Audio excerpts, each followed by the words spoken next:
Aku akan datang kembali. Seluruh umat Kristen memperingati hari kenaikan Tuhan Yesus pada tanggal 21 Mei 2020. Dan kiranya saat kita mengingat Tuhan Yesus naik ke sorga, kita juga mengingat bahwa Tuhan Yesus akan datang kembali. Kisah 1 ayat 6-11 menuliskan, maka bertanyalah mereka yang berkumpul di situ, Tuhan, maukah engkau pada masa ini memulihkan kerajaan bagi Israel? Jawabnya, engkau tidak perlu mengetahui masa dan waktu yang ditetapkan Bapa sendiri menurut kuasanya. Tetapi kamu akan menerima kuasa kalau Roh Kudus turun ke atas kamu.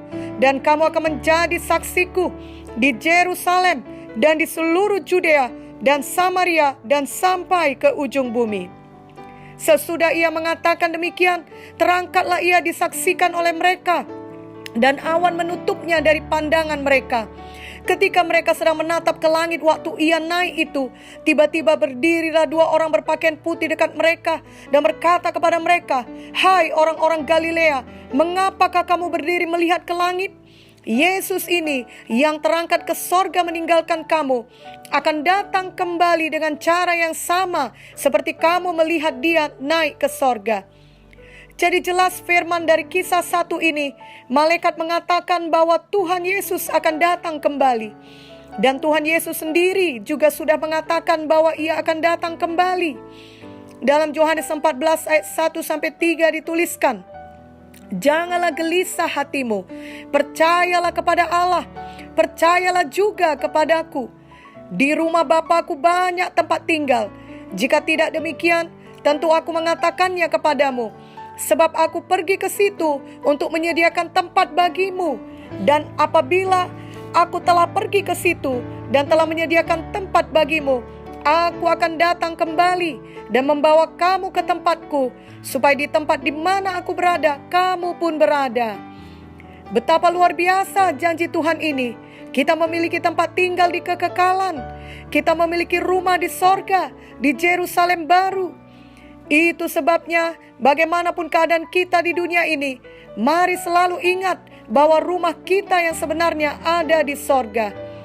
Bisa jadi saat ini di dunia kita memiliki rumah yang besar, namun itu tetap tidak dapat dibandingkan dengan rumah di sorga yang pasti jauh lebih mulia.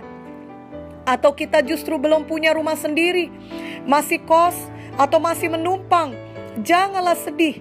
Ingatlah bahwa Tuhan Yesus naik ke sorga untuk menyediakan tempat tinggal bagi kita. Itu sebabnya marilah kita pastikan kita semua benar-benar memiliki Tuhan Yesus dalam hati kita, karena hanya Tuhan Yesus yang dapat menyelamatkan kita. Firman Tuhan dalam ayat selanjutnya, yakni Yohanes 14 ayat 6 berkata, kata Yesus kepadanya, "Akulah jalan dan kebenaran dan hidup. Tidak ada seorang pun yang datang kepada Bapa kalau tidak melalui Aku." Dan tadi dalam Yohanes 14 ayat 3, kita sudah membaca bagaimana Tuhan Yesus berkata dengan jelas, "Aku akan datang kembali." Betapa luar biasanya hal ini. Biarlah tiap-tiap hari kita menantikan kedatangan Tuhan dengan sukacita. Apalagi di tengah pandemi COVID-19 seperti ini, kita diingatkan bahwa segala sesuatu di dunia ini hanya sementara. Marilah kita terlebih lagi memfokuskan mata rohani kita dan seluruh hidup kita untuk berjaga-jaga bagi kedatangan Tuhan kedua kali. Firman Tuhan dalam 1 Tesalonika 4 menuliskan tentang kedatangan Tuhan. Marilah kita baca beberapa ayatnya, yakni dari 1 Tesalonika 4 ayat 13 sampai 18. "Selanjutnya kami tidak mau saudara-saudara bahwa kamu tidak mengetahui tentang mereka yang meninggal, supaya kamu jangan berduka cita seperti orang-orang lain yang tidak mempunyai pengharapan. Karena jikalau kita percaya bahwa Yesus telah mati dan telah bangkit, maka kita percaya juga bahwa mereka yang telah meninggal dalam Yesus akan dikumpulkan Allah bersama-sama dengan Dia. Ini kami katakan kepadamu dengan firman Tuhan, kita yang hidup, yang masih tinggal sampai kedatangan Tuhan, sekali-kali tidak akan mendahului mereka yang telah meninggal. Sebab pada waktu tanda diberi, yaitu pada waktu penghulu malaikat berseru dan sangkakala Allah berbunyi, maka Tuhan sendiri akan turun dari sorga, dan mereka yang mati dalam Kristus akan lebih dahulu bangkit. Sesudah itu kita yang hidup, yang masih tinggal, akan diangkat bersama-sama dengan mereka dalam awan menyongsong Tuhan di angkasa. Demikianlah kita akan selama-lamanya bersama-sama dengan Tuhan. Karena itu, hiburkanlah seorang akan yang lain dengan perkataan-perkataan ini. Ini benar-benar firman Tuhan yang menghibur hati kita semua. Betapa luar biasanya hari di mana Tuhan Yesus menjemput kita yang percaya padanya. Kita bertemu dengan Dia di awan, bersama dengan semua orang yang kita kasihi, yang telah lebih dahulu meninggal dunia. Benar-benar suatu perjumpaan yang sangat manis. Kita sering menyebut hal ini dengan istilah pengangkatan. Dan itu akan terjadi dengan sangat cepat, di mana tubuh kita akan diubahkan menjadi tubuh yang mulia. 1 Korintus 15 ayat 52 berkata, dalam sekejap mata, pada waktu bunyi nafiri yang terakhir, sebab nafiri akan berbunyi, dan orang-orang mati akan dibangkitkan dalam keadaan yang tidak dapat binasa, dan kita semua akan diubah. Puji Tuhan. Bila kita benar-benar menghidupi firman ini, kita mengetahui dengan pasti bahwa masa depan kita sangat luar biasa, yakni menunggu Tuhan Yesus menjemput kita untuk berjumpa dengan Dia di awan. Itu sebabnya bagaimanapun yang kita hadapi sekarang di dunia ini tidak menggentarkan kita, termasuk dalam menghadapi pandemi COVID-19, karena kita tahu masa depan yang luar biasa menanti kita. Ini bukan sekedar harapan kosong, tetapi inilah kebenaran, yakni masa depan kita sudah dijamin Tuhan. Itu sebabnya sebagai anak-anak Tuhan, kita selalu dapat berkata bahwa masa depan kita lebih baik dari masa sekarang ini, karena kita mengetahui kebenaran bahwa Tuhan Yesus akan datang kembali untuk menjemput kita. Marilah kita saling menghiburkan satu sama lain akan firman ini. Setelah pengangkatan tersebut, akan ada masa kesukaran yang besar di dunia ini, di mana antikristus akan menyatakan dirinya. Namun setelah habis masa 7 tahun, Tuhan Yesus akan datang menjejakkan kakinya di Bukit Zaitun, mengalahkan semua musuh-musuhnya. Zakaria 14 ayat 4 menuliskan, pada waktu itu kakinya akan berjejak di Bukit Zaitun yang terletak di depan Yerusalem di sebelah timur. Bukit Zaitun itu akan terbelah dua dari timur ke barat, sehingga terjadi suatu lembah yang sangat besar. Setengah dari bukit itu akan bergeser ke utara dan setengah lagi ke selatan. Dan dalam Matius 24 dituliskan khotbah mengenai akhir zaman. Mari kita baca beberapa ayat, yakni Matius 24 ayat 3 sampai 14. Ketika Yesus duduk di atas Bukit Zaitun, datanglah murid-muridnya kepadanya untuk bercakap-cakap sendirian dengan Dia. Kata mereka, katakanlah kepada kami, bila manakah itu akan terjadi? Dan apakah tanda kedatanganmu dan tanda kesudahan dunia? Jawab Yesus kepada mereka, waspadalah, supaya jangan ada orang yang menyesatkan kamu. Sebab banyak orang akan datang dengan memakai namaku dan berkata, akulah Mesias, dan mereka akan menyesatkan banyak orang. Kamu akan mendengar deru perang atau kabar-kabar tentang perang. Namun berawas-awaslah, jangan kamu gelisah, sebab semuanya itu harus terjadi, tetapi itu belum kesudahannya. Sebab bangsa akan bangkit melawan bangsa, dan kerajaan melawan kerajaan. Akan ada kelaparan dan gempa bumi di berbagai tempat. Akan tetapi semuanya itu barulah permulaan penderitaan menjelang zaman baru. Pada waktu itu kamu akan diserahkan supaya disiksa, dan kamu akan dibunuh, dan akan dibenci semua bangsa oleh karena namaku. Dan banyak orang akan murtad, dan mereka akan saling menyerahkan dan saling membenci. Banyak nabi palsu akan muncul dan menyesatkan banyak orang. Dan karena makin bertambahnya kedurhakaan, maka kasih kebanyakan orang akan menjadi dingin. Tetapi orang yang bertahan sampai pada kesudahannya akan selamat. Dan Injil kerajaan ini akan diberitakan di seluruh dunia, menjadi kesaksian bagi semua bangsa. Sesudah itu barulah tiba kesudahannya. Ini adalah tanda saat di mana terjadi masa kesukaran besar. menantikan saat Tuhan Yesus datang menjejakkan kakinya di Bukit Zaitun. Dan semua tanda itu tidak terjadi tiba-tiba. Sedikit demi sedikit kita melihat hal-hal yang mirip seperti itu sudah mulai terjadi di saat sekarang ini. Matius 24 ayat 38 sampai 39 menuliskan, sebab sebagaimana mereka pada zaman sebelum air bah itu makan dan minum, kawin dan mengawinkan, sampai kepada hari Nuh masuk ke dalam bahtera, dan mereka tidak tahu akan sesuatu sebelum air bah itu datang dan melenyapkan mereka semua. Demikian pula lah halnya kelak pada kedatangan Anak Manusia. Itu sebabnya kita semua perlu berjaga-jaga untuk hal ini. Biarlah peringatan hari kenaikan Tuhan Yesus benar-benar mengingatkan kita juga akan kedatangannya kedua kali. Tidak ada yang tahu akan waktu tersebut kecuali Bapa di sorga. Matius 24 ayat 36 menuliskan, tetapi tentang hari dan saat itu tidak seorang pun yang tahu. Malaikat-malaikat di sorga tidak, dan anak pun tidak, hanya Bapa sendiri.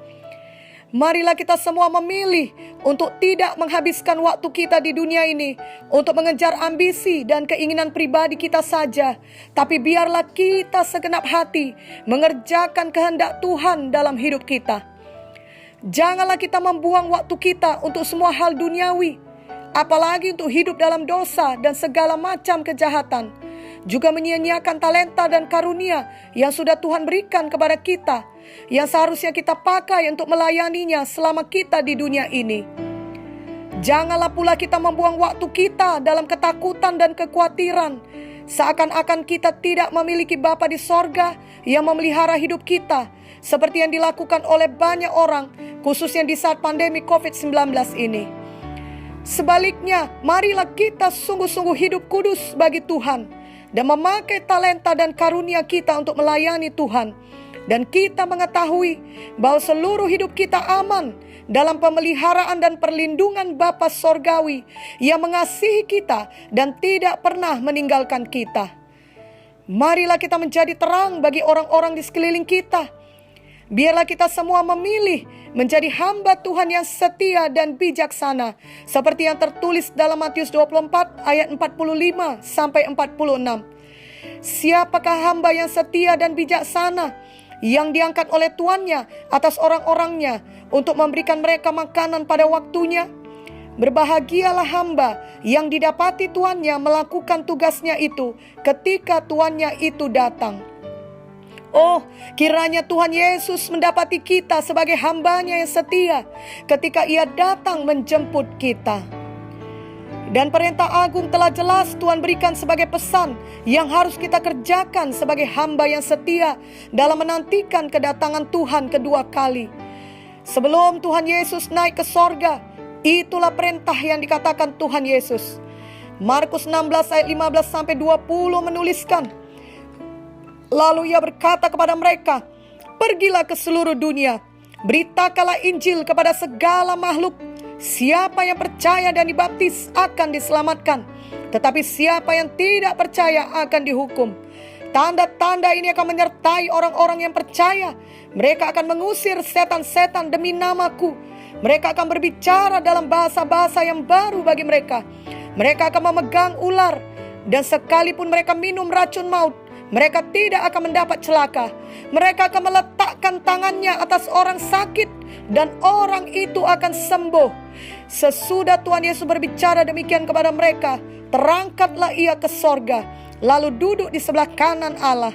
Mereka pun pergilah memberitakan Injil ke segala penjuru, dan Tuhan turut bekerja dan meneguhkan firman itu dengan tanda-tanda yang menyertainya. Amin. Mari dengan bersemangat kita melakukan firman Tuhan ini. Mari kita terus memberitakan Injil dan memuridkan jiwa-jiwa untuk Tuhan. Itulah yang harus kita kerjakan dengan setia dalam menantikan kedatangan Tuhan kedua kali. Mari kita terus bekerja bagi Tuhan. Jangan menyerah, jangan patah semangat, jangan kehilangan visi. Jangan pula dialihkan oleh tipu daya kekhawatiran ataupun kekayaan dunia ini. Dan ingatlah bahwa Tuhan Yesus telah memberikan Roh Kudus bagi kita untuk memampukan kita melakukan semua pekerjaan tersebut. Kita tidak perlu melakukannya dengan kekuatan kita sendiri. Roh Kudus akan mengurapi kita, menyanggupkan kita, memimpin kita, menolong kita, memberikan kuasanya kepada kita. Roh Kudus adalah roh penghibur, roh kebenaran, penolong yang telah disediakan Bapa bagi kita. Ini tertulis dalam Yohanes 14 ayat 16 sampai 17 dan Yohanes 16 ayat 7 dan 13. Dalam Kisah Para Rasul 1 ayat 8 jelas dituliskan, tetapi kamu akan menerima kuasa kalau Roh Kudus turun ke atas kamu, dan kamu akan menjadi saksiku di Yerusalem dan di seluruh Judea dan Samaria dan sampai ke ujung bumi. Walaupun ada pandemi COVID-19, kita dapat tetap bersuka cita dan tetap bersemangat hidup bagi Tuhan, karena ada Roh Kudus yang menolong kita, mengajari kita, dan menghibur kita senantiasa. Kuasa Roh Kudus jauh lebih besar dan dahsyat dari semua kuasa dalam dunia ini. Biarlah semua kita anak-anak Tuhan selalu penuh dengan Roh Kudus tiap-tiap hari. Mari kita sungguh-sungguh berdoa agar momen hari kenaikan Tuhan Yesus yang kita peringati tahun 2020 ini benar-benar membangunkan semuanya kita anak-anak Tuhan untuk berjaga-jaga dan terus bekerja menantikan kedatangan Tuhan Yesus. Kita berdoa agar semua anak-anak Tuhan terus melakukan perintah agung dalam kehidupan sehari-hari, tetap menginjil dan memuridkan jiwa-jiwa dengan kuat kuasa Roh Kudus. Biarlah setiap hari saat kita bangun di pagi hari dan saat kita akan beristirahat di malam hari, kita ingat perkataan Tuhan Yesus, "Aku akan datang kembali." Dan itu membuat hati kita menyala-nyala. Kita mau tetap wait, watch, work dalam menantikan kedatangannya tersebut. Amin.